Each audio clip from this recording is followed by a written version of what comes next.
Alright, 8th graders, today we're going to talk about the quadratic formula and solving quadratic equations using the quadratic formula.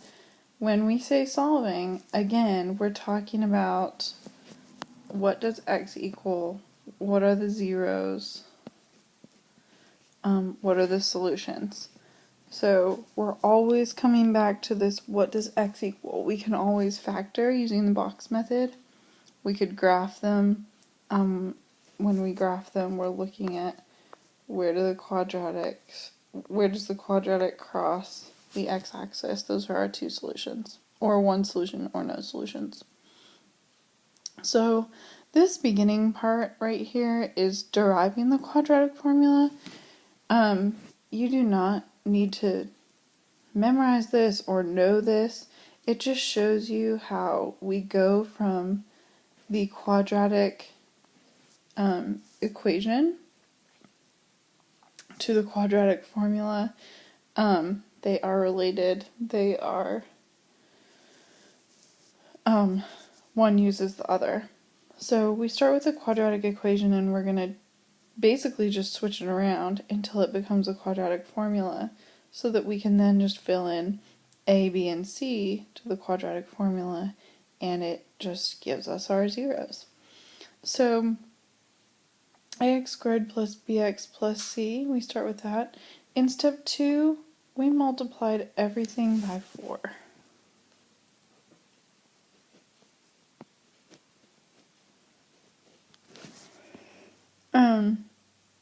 In step 3, all we did was add b squared to both sides.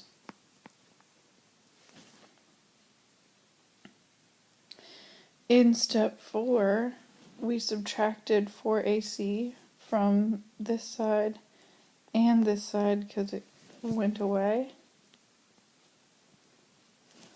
So whatever we do to one side, we're doing to the other side. We're keeping things equal, and we're just changing the way that it looks. Then we factor.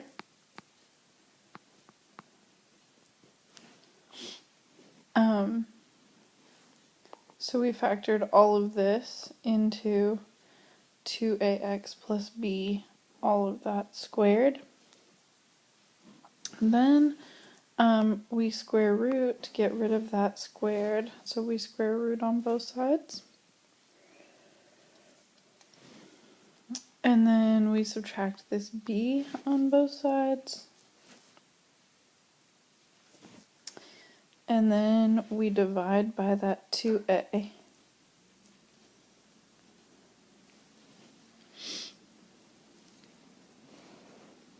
So the quadratic formula is x equals negative b plus or minus, so we'll talk about that. That's how we get our two solutions.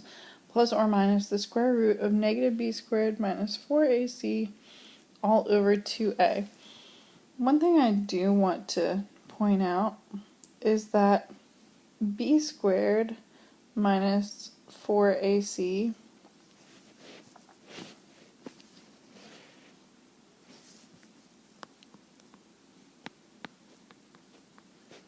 is called the discriminant.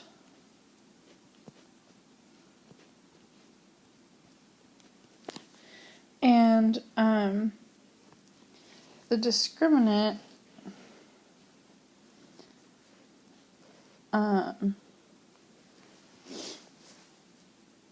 when it is equal to 0,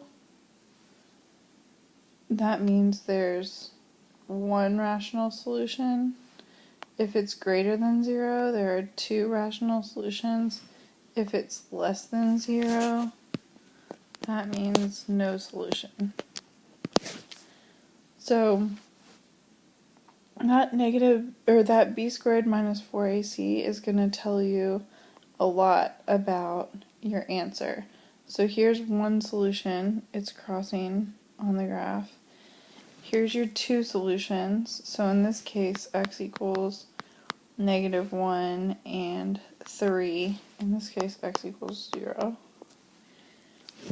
And then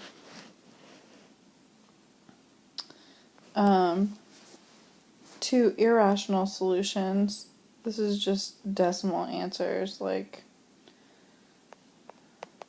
negative 1.376 dot dot dot.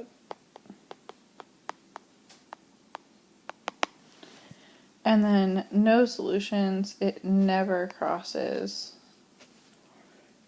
the x-axis.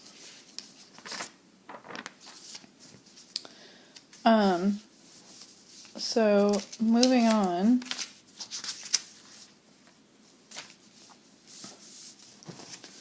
we're going to look at some problems where we can use the quadratic formula to solve each quadratic equation.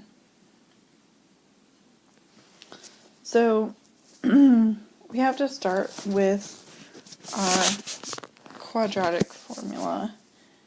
I'm going to write it up here.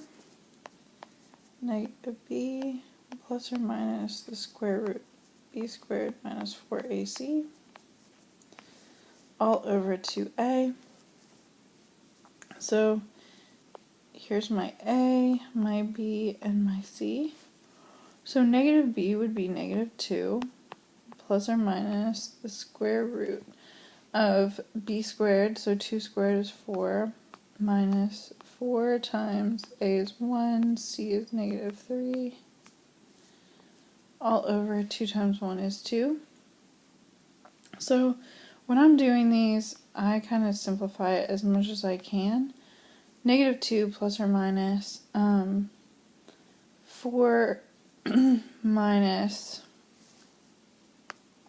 Alright, so when I'm looking at this part, I'm looking at all of this together. Negative 4 times 1 is negative 4, negative 4 times negative 3 is 12. So that's 4 plus 12, which is the square root of 16, which is 4, all divided by 2. So now I say, okay, what's negative 2 plus 4? 1. And what's negative 2 minus 4? That gives me negative 6 over 2, which is negative 3.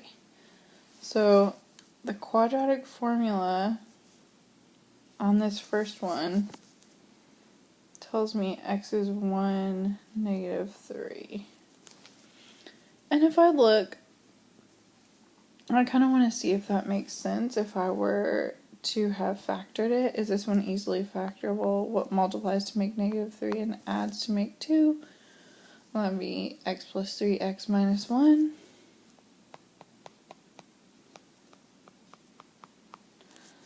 And so if I set those equal to 0, I would get negative 3 and 1 for my solutions. So I know that I'm correct. The one nice thing about using the quadratic formula is that it works every time, whether you have decimals, fractions, it doesn't matter, really huge numbers. It works for, that wouldn't be so convenient to just check to see, oh, multiply and add for factoring. So quadratic equation is kind of the go-to, like, it just works no matter what. So if you wanted to put every other way of solving out of your mind and just know one way, this would be the way. Alright, so here we have our a, b, and c again. So we do negative b, so that's negative negative 4, which would be 4, plus or minus the square root of b squared, so negative 4 times negative 4 is 16, minus 4 times 1 times c is 4, all over 2 times 1 is 2. So I get 4 plus or minus the square root of 0 divided by 2. Well, that's nothing. So I get 4 plus 0, which is 4 divided by 2, which equals 2. And 4 minus 0, which is 4 divided by 2, which equals 2. So this only has one solution, and it's x equals 2.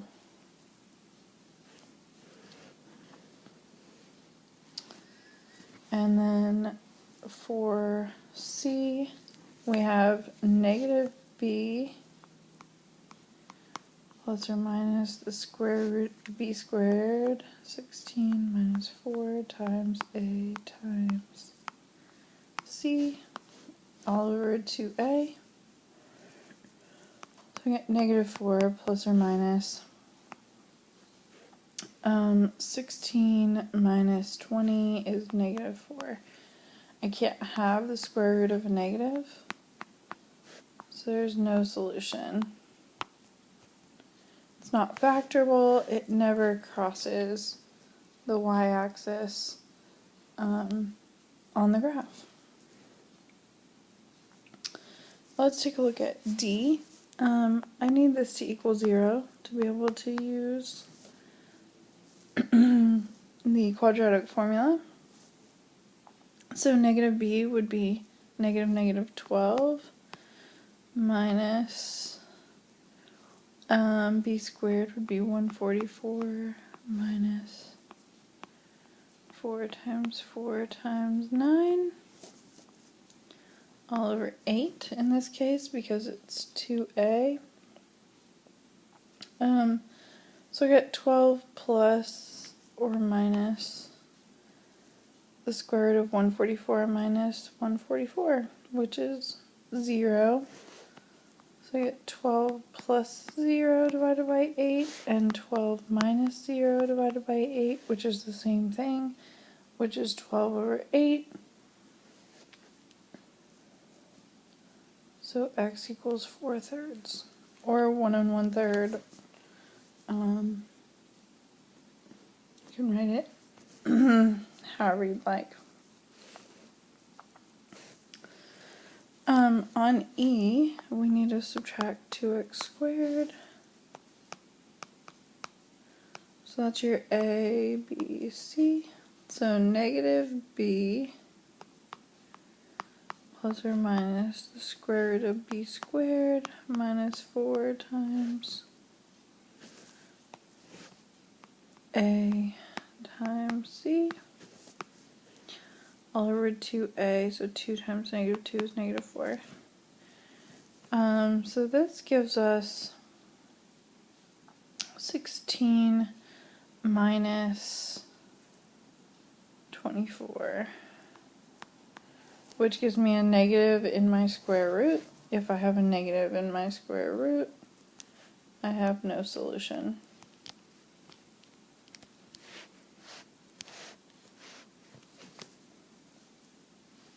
Which makes life easier.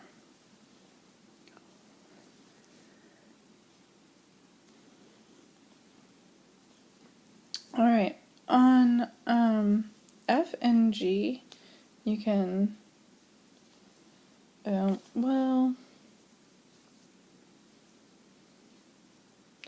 these both come out to decimal answers. So, negative b plus or minus the square root of b squared, so 2 squares, 4 minus 4 times a times c, all over 2a. So we get negative 2 plus or minus the square root of 28. And the square root of 28 is about 5.3. So negative 2 plus or minus 5.3 divided by 2. So I just go on my calculator, negative 2 plus 5.3, enter, divided by 2. And then negative 2 minus 5.3, enter, divided by 2. I get negative 3.65. So x equals decimals on that one, and that's totally fine. On this one we have to add 5, but then go ahead and try using the quadratic formula to solve that one. It should come out in decimals as well. Number 2, the word problem. The deer population in a forest from 2000 to 2010 can be modeled by that equation where y is hundreds of deer and x is the number of years since 2000. When was the deer population about 500? So we want to know, when does it equal 500?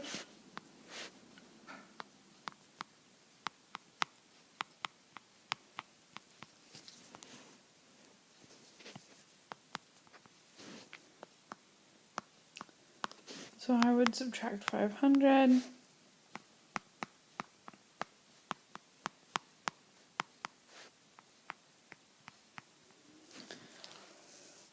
Um,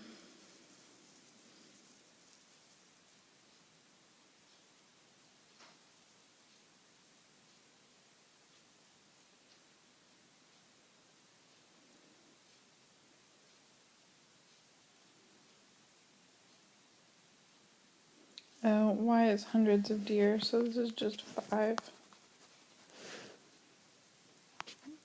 So this just needs to be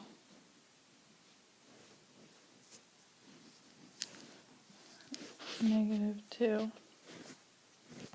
Which is going to make life a lot easier. So negative b plus or minus the square root of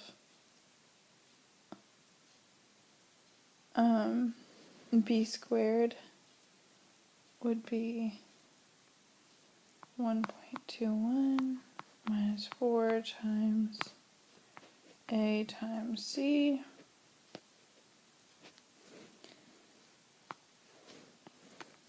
all over 2 times -0.1. So when we do all of that, we get -1.1 plus or minus 0.64 all over -0.2. And so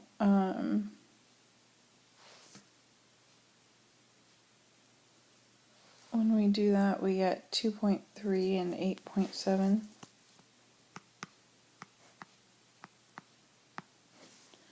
So the deer population was about 500 in 2002 and 2008.